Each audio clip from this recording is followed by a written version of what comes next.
So here's a bunch of interesting things that I've 3D printed, all to do with air.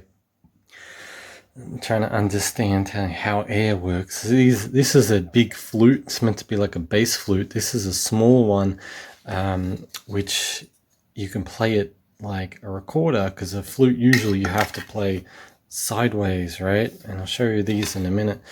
And this is technically it's a 3D printed turbocharger. You see it does that. It's going to go to the central thing, and this is a motor. Basically, it's got like a turbine inside of it. You can see that spinning, and if you blow on it, it blows the other turbine, which is really cool. Yes, turns out I can open it up.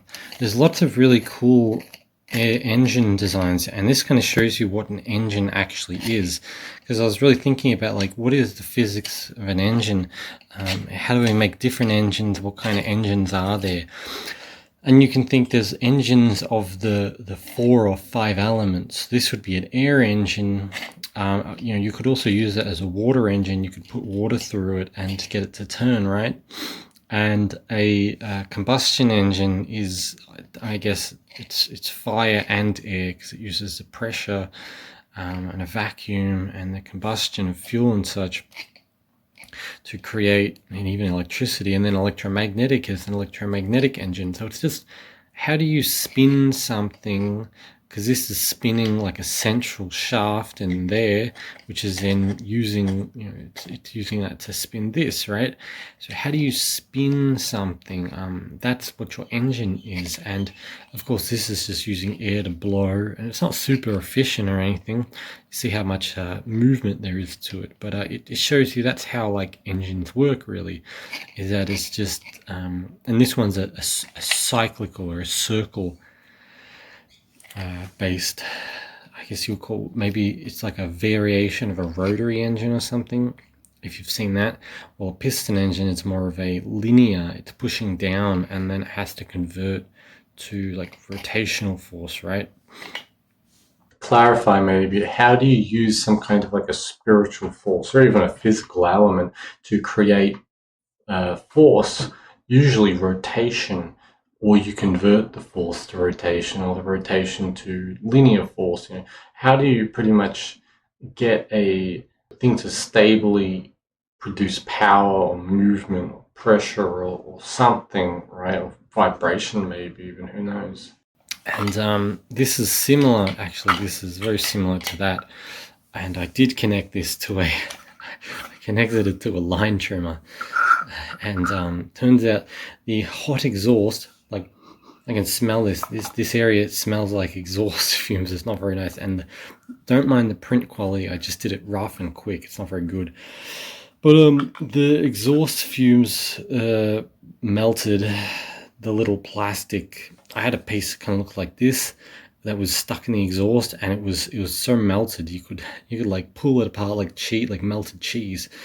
And then it re-solidified itself. So sadly that doesn't work, but pretty much how this thing works is that the exhaust goes into here and it blows that. So if you blow this, it'll spin, right? This will move, and it's meant to blow air out, kind of like how air blowers, usually air blowers are these kinds of shapes, right?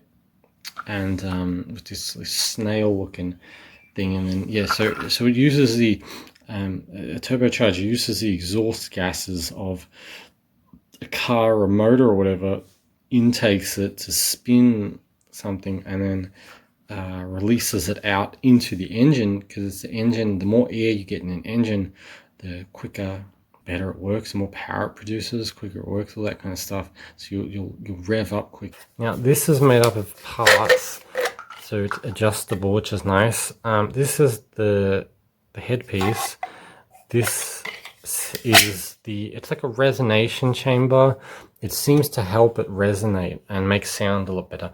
But really what I was trying to do is, okay, so the physics of how air instruments work, like these wind instruments, is that the larger the inner diameter, so the larger this tube is, see how this is like really thick?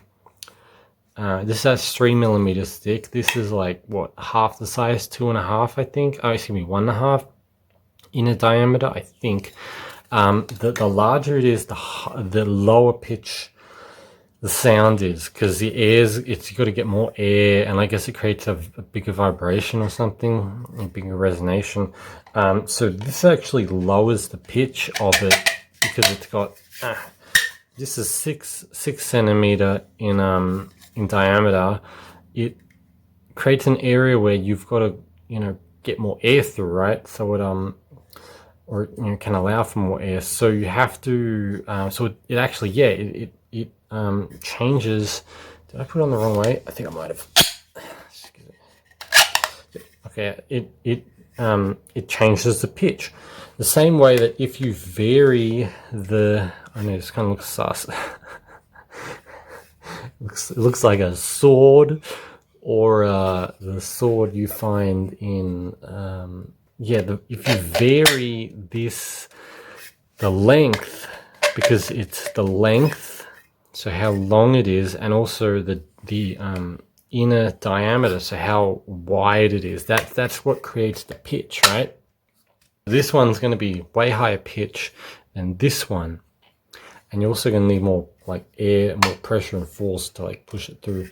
So do note that. Now this one is kind of cool.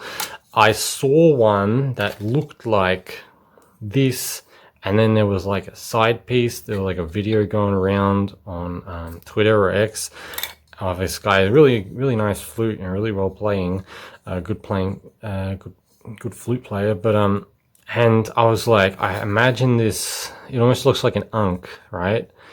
An ankh here.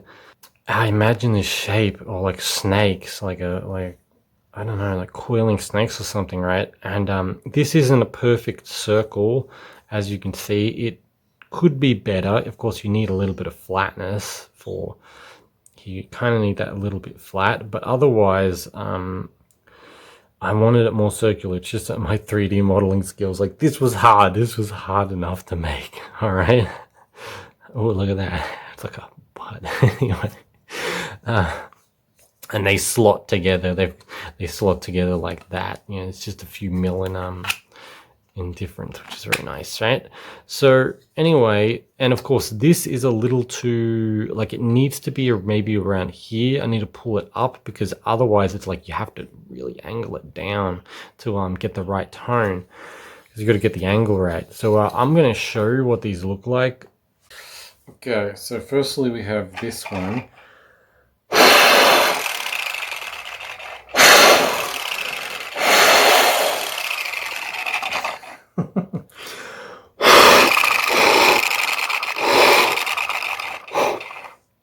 So I printed this little mouthpiece, as you can see there. I had an exhaust to try to try a different exhaust to see if it would work, but it didn't really. I think if you want to see this one, it tastes like a burnt two-stroke. It's like burnt petrol and just not good stuff.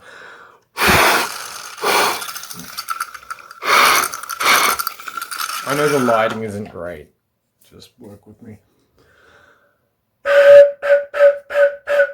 Now the issue with this one is that the finger holes are too big. So I have to reprint this to...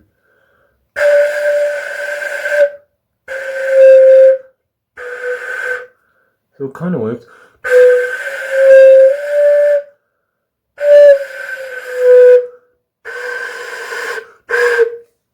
I'm not a flute player, but also how far away and close they are is not tuned properly. I just did them like, I don't know, like 2 centimeters or something far away, just so I could get them all on. Just note that does change the sound. Now if I take this off and just have this,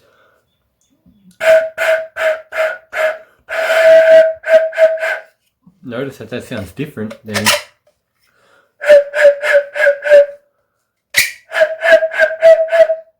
it's a whole I don't know, it's like is that major second or a minor second, maybe?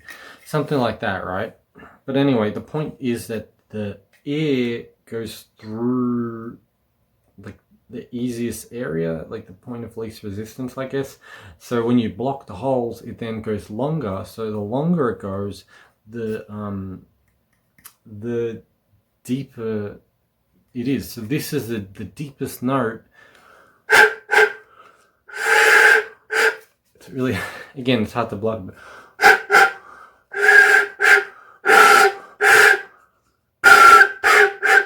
I can't really get it. I think I got to improve my playing. But this one, as you see, I have to really, it'd be nice if I could do this.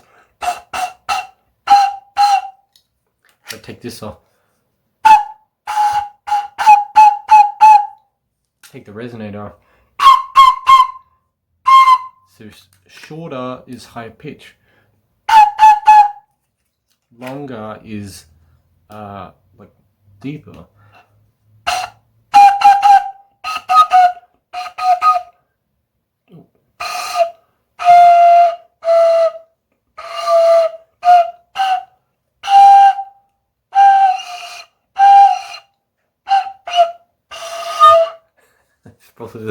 This probably is horrible to flute players. Again, I'm not a flute player, so I wouldn't mind. I kind of want to, play a wind instrument. Now, this is to illustrate a point. It doesn't work perfectly, but I have just a regular tube. As you can see here, there's no finger holes, and I have another tube that fits on top of it. Now, it doesn't fit perfectly. I kind of can't be bothered spending half an hour to print another one, but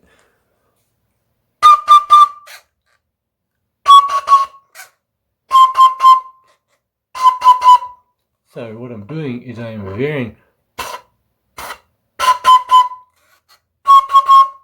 to here. I'm varying the pitch.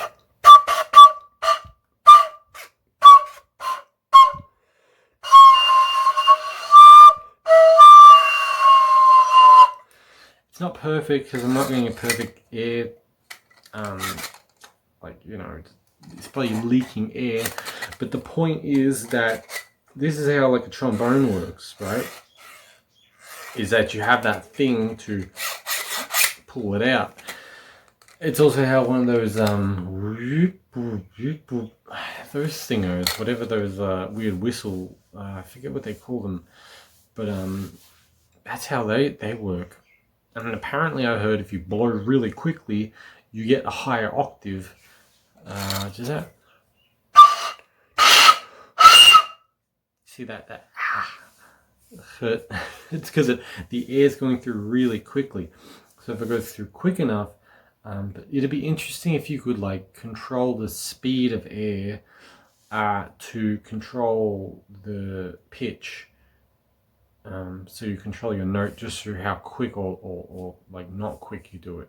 I don't know if that's a thing, but that'd be very cool, I think. Just in case you were curious about any of these, how I kind of made them, here I'll just show you quickly what we're looking at.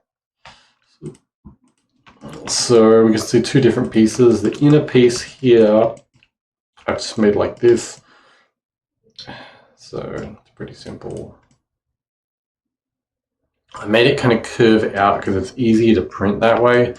And the inner piece, I started with a tube and I made these two things, and then I had another tube and I just connected all the vertices. You can see how it looks a bit like jank. So that it doesn't look perfect, but it works. So that's kind of how that works. And then for that, I just simply cut out a piece with the Boolean modifier. Pretty simple. The resonator, it's the same thing. It's just a tube, but all you do is just pull it out. Really, see that? You just use the S thing, and then you just pull it out, and it's very simple. And for this, it's just a tube, the finger holes, but with Boolean cutout tubes. So see, I've got these cylinders. Very, very simple. Now for the line trimmer, that's a central rod. So you've got a square cut out there. Now this was just copied. See, that's kind of how it works. And we've got a central connector there. That's a hole for bearings, or the holes for the rod, but this thing here is to put a bearing into. And really I should have printed them one by one, and then just used like connectors to connect them, but I was kind of lazy. And you see, this is the exhaust impeller. It's kind of got that curve so that air will push it. And you see it's on a base. It's got that so it locks it in place. And this one's the intake, so it's meant to blow lots of air. Don't mind the wobbliness, that's kind of just because my modeling was jank. It's meant to push air, but it doesn't really push it all that well, so I got to still like practice and figure this out. This is the air motor. That's the mouthpiece. That was meant to be the exhaust, but it didn't really work. That's my fan. That's my top piece. Let's see, yep, looks like that. It's got the rod in the middle. Oh, yep, here we go. Exits. Oh, yeah, and I think I just copied, see that part up there, I think I just copied it to the bottom or something. I don't know, but that's kind of vaguely how it, looks. Yeah, and then you've got that internal blade here. I'll get rid of all this to see that fan there. So it's pretty simple stuff. And of course, yeah, I've got these little holes so you can slot the top and the bottom on there. So, see the base. Here we go. The rods. That's it. It's got these rods here. There we go, like so, and that's about it. Just to let you know, if you go to my site, which I'll have a link to in the description, and you go to the downloads page, I've changed the downloads page so you no longer have to click buttons to go to different types of downloads. I figured because I don't have that many, I'll just put it all in one area. So you can see here, we've got everything pretty much here, and of course here are the files for, you just look at like 2024, month of December, whenever the video was made, and here we go, a flute template. So if you want the files, I'll just put them there if you want to play around with it.